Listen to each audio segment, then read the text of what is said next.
Hi everyone, Albert here. Today I'm going to show you guys the unboxing of the new DJI RC Pro. I received this today and I figured I'd share the unboxing. I went ahead and removed the shrink wrap off this guy already and went ahead and also took the plastic bag that the controller comes in. It's a really challenging to take this one. If you notice, I went ahead and had to really tear open into that one. The adhesive on this thing is pretty strong. Pretty much you can't undo it from the adhesive side of it. So you're essentially having to tear it open. So real quick, let's go through what's in the box when you get this. Note that when you're opening this, you want to look at the open part here. This is how you normally would open the box.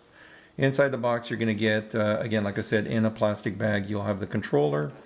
Under the controller in the box, you're going to see that you have the manual along with a USB-C type cable so that you can charge your controller with, and as well as downloading images to your PC.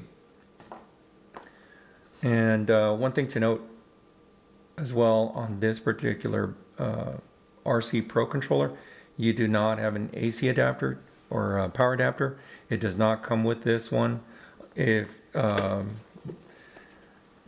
you want, you can go ahead and purchase one through DJI, or if you look at your power adapter for the Mavic 3, you'll notice there is a USB connector there that you can plug your smart controller to, along with the batteries that you're charging via your hub. So that's one way to get this to charge. Although it's unfortunate they don't include that. You would think they would, but they do not. Now we'll go over on what the differences are on the RC Pro versus the first version smart controller that was out. At a glance, if you look at the one common thing is the screen itself. It's the same size, same type screen. Here at the top, you're going to notice the joysticks here are different. What they've done is they've made these look more like standard RC type controllers that are out there for other drones. And if you look at what was there originally, this is pretty much the type of joystick that you have for the standard RC controllers that DJI has. So this is a bit different. Along with that, on the front, you're going to notice that you have pretty much the same button layout as what is in the first generation smart controller. You have your buttons on the sides, along with the little toggle joystick type switch here. Along with that, you've got the power switch, you've got your return to home, pause button, and also your speed settings, cinematic, normal, and sport mode as well. So that's pretty much the same as what's on the first generation. Looking on the top here, the one thing that's very different obviously is the antennas. They did away with the fold down antenna that was there originally, which was all one piece, and now you have two individual antennas that you can adjust pretty much any way you want to. And this would be the standard kind of normal layout, unlike the first generation where you pretty much had to have them laying downward. These can be put up a bit on the controller itself. You'll also notice that the HDMI and output and the micro SD are no longer here, and that's because of the different design and antennas that you have here.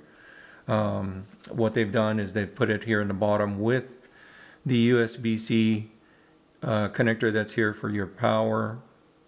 They've added the HDMI connection along with the micro SD slot. You also have the screws here for your neck strap. If you're wanting to buy that additional accessory, you have that ability to screw in those screws with the round rings in there to connect the strap with. Another thing, as far as the physical look, it's very much the same as the first generation controller. You've got the same gripping here on the bottom. By the way, if you look, we also have the custom buttons here, 1 and 2, and you also have the speaker and the fan duct areas right here and the bottom. You'll also see here you have the sticks for the joystick portion of it, and we'll get into that in a little bit. Also in the front here you do have the camera button and the record button here. You also have on the left the wheel for the gimbal adjustment. And the one thing I like about the smart controllers, on the right side you'll notice we have another wheel for the zoom adjustments. With the other standard RC controllers, you can control your zoom by using the function key and the gimbal wheel. I kind of prefer this method where you have them both separate. A lot easier to work with when you're flying your drone. So that's a definite plus to have that there. The other thing you're going to notice here is that thickness wise, this is slightly thicker than the first generation controller, as well as being a little bit taller from here to here. Mainly I think because of the antenna, the way the antennas were done. But again, the screen itself, it's pretty much the same way. On the sticks, I wanted to kind of cover with you, the standard RC controller has a stick with the rubber grip around the stick, and on the new RC Pro controller you have just all metal. One big difference here that you'll notice, if I can get the zoom in here, the screw part of the stick is definitely very small, very thin, compared to what the old smart controller, first generation smart controller, and the RC controllers have. This one definitely looks a lot more sturdier. When you look at this one here, it's a lot smaller. Some people are concerned that maybe possibly it could break on you, but it does seem pretty sturdy. If it did, you know, the challenge there is that you'd have to take it in for service. It's not something that you're gonna be able to easily fix. These screw on just like any other RC controller, so the sticks will go on there pretty good. Same thing on this side. One thing to note also on the joystick part of this, they're definitely a lot looser. Definitely no firmness like you do with the other first generation smart controller. I'll have to see when I fly my drone with this one how sensitive it is to my movements as I move the sticks around. So I'll have to check that out. Definitely very, very, very easy flowing, very smooth, very light. And it does return back to center, which is good. So that's a good thing. The other thing to look at this, weight-wise, it does feel lighter. A lot has to do with how, I'm thinking it's the distribution of the weight, but it feels lighter, even though spec-wise, this one is definitely a few grams more. On another thing to note about this remote, power-wise, I believe you do get a little bit more power than the first generation smart controller.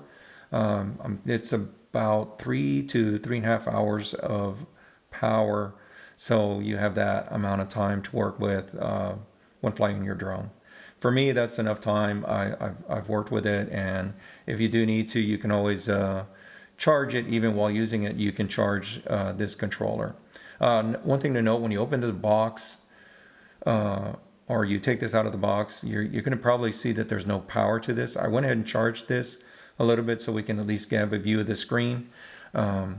Note that when you push the power button on the first generation smart controller, all you had to do was push the button and boom, you'd be powering up the controller. On this particular one, they went back to what they do with the RC controllers here, in that you have to press the button once and then press and then press to hold, and that will power up the remote as well as powering it off. It's the same sequence: press and then press and hold, and that will do it. So we'll do that right now and get a quick view of the controller. Won't get into the details of the DJI Fly app. It's very much the same. There are some differences on the interface. This does come with Android 10. Processor has been upgraded, so definitely it's a lot faster. Comes up a lot quicker. And there's another thing too on the controls for the Android version 10 here. You'll notice that definitely the interface has changed, and I kind of like that. Lets you adjust your lighting and volume. It works pretty good. I think overall this interface and the Android version 10 is definitely a lot better. So pretty good remote overall. Also notice here you've got your power indicator as well as your charging levels. Fan noise is pretty low. I do hear it kick in when you power it up, but overall fan noise is like you can't even hear it that it's on right now. And that's pretty much it on this first generation. One thing to note on pricing: this came out with a price of $1,199 retail, and compared to the first generation smart controller, it definitely is very pricey. On the first generation, it was pricing was really good at $749. This one is pricey. It's really your call whether or not you want to buy this controller. The benefits of having this controller versus the one with the phone is obviously you don't have to spend time going in there and connecting your phone and getting it all set up. I like going out in the field and taking out my drone, setting it up, and just turning on my smart controller, and bam, I'm connected to it. I'm ready to fly my drone. So definitely I like that one aspect of the new smart controller. Being that this is a OcuSync 03 Plus, you are again limited to the Mavic 3 or Mavic Cine. It does not have today downward compatibility to the Mavic Mini 2 or the Mavic Air 2 or Air 2S.